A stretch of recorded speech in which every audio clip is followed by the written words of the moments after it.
Pass is the third installment in the Zelda game roster, with Zelda 1 and Zelda 2 coming before.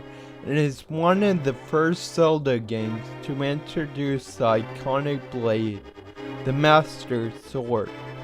The game was released in 1991 for Japan and later released in 1992 for the United States and Europe. The story is about Link, the player, going on a daring adventure to defeat Prince of Darkness, Ganon, all before he takes control of Hyrule.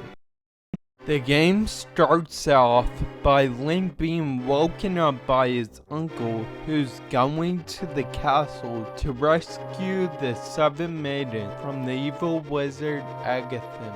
Ignoring his instructions to not follow, Link heads out to his house, where rain is falling, but the music mixed in creates a sense of tension. Link rushes to the castle to find Link's uncle leaning on a wall.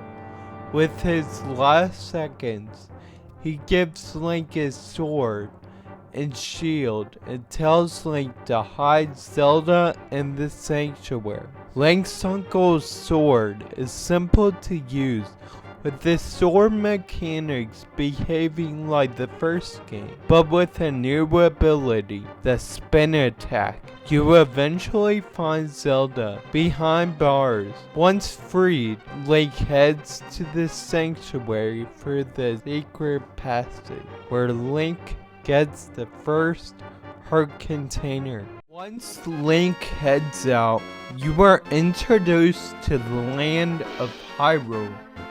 Hyrule is home to many landmarks like the peaceful Kakariko village, the witch hut, and the dungeons. Hyrule is also home to many creatures, from middle-aged men to enemy knights. Kakariko village is a peaceful place with its choice of music and its safety.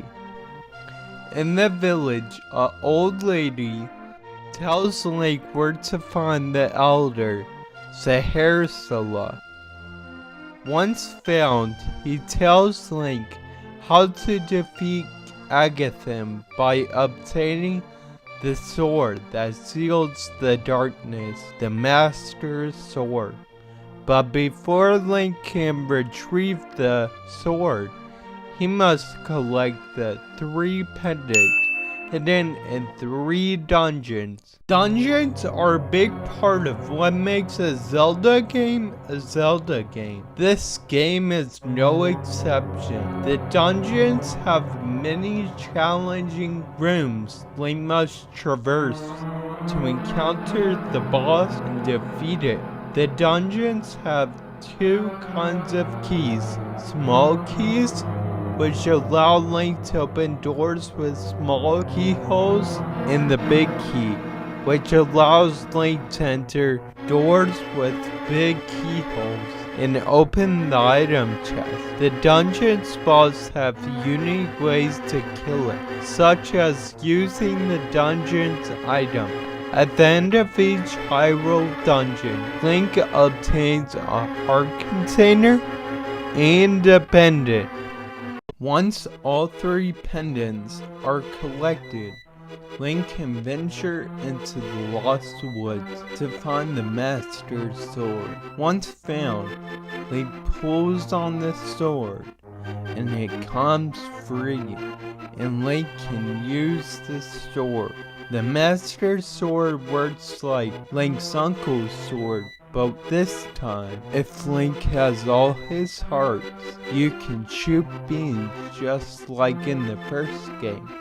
After pulling on the sword, Link finds out that Zelda was captured again by Agathen. Link heads to the castle. After getting through each room, Link encounters Agathen, sending Zelda to the Dark World. Agahim's attack are shooting magic and shooting lightning at Link to defeat him. Link reflects Agahim's magic back at him. Once Agahim got hit a couple times, he sends Link to the Dark World. The Dark World, once the Golden World, infected by evil, is an alternate Hyrule. The Dark World has many locations resembling Hyrule, such as a village of outcasts, and is filled with much stronger enemies than Hyrule. The Dark World has 8 dungeons that are even more dangerous than Hyrule's dungeons. 7 housing the maidens, and the last being Ganon's Tower. The 7 Dark World dungeons are more dangerous to traverse, with the enemy selection, the tricky rooms, and the powerful bosses. Like Hyrule's dungeons, you also get a heart container, and instead of getting a pendant, Link rescues a maiden at the end of each dungeon. After all the maidens are rescued, Link ventures to Ganon's Tower. To prepare yourself for Ganon's Tower, you can upgrade your equipment, such as your heart container, shield, defense, and the Master Sword.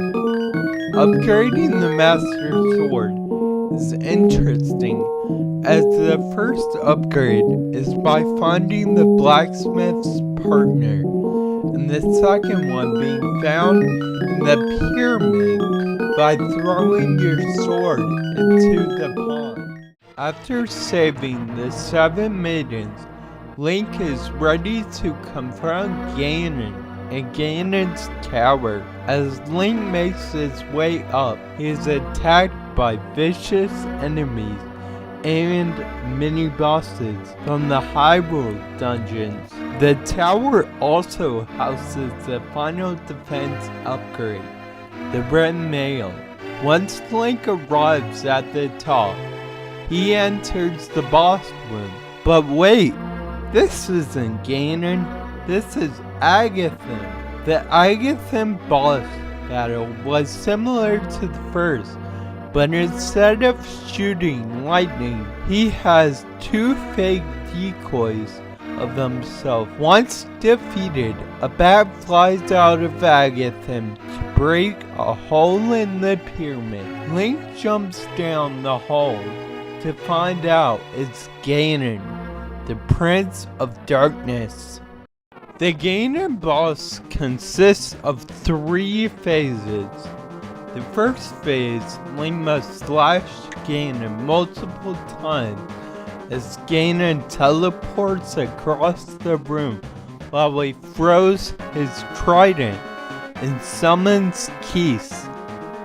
The second phase, Ganon does ground pounds on the floor and summons a bat. The last phase, Ganon turns invisible with the lights out. To deal damage, Link must turn on both lights with his fire rod and slash him with his sword and fire a silver arrow. Once done 4 times, Ganon is defeated. With Ganon dead, Link can go to the next room. The next room is the resting place of the Triforce. Link uses the Triforce to undo everything Ganon has done. Wow, what a game. A Link to the Past is a masterpiece with its music design, items, gameplay mechanics, and its dungeons. This is a truly intriguing play. This is what I consider what defines the Legend of Zelda game series. Thank you for watching. If you enjoyed the this video, consider giving it a like. If there's a classic game you want me to play, feel free to comment.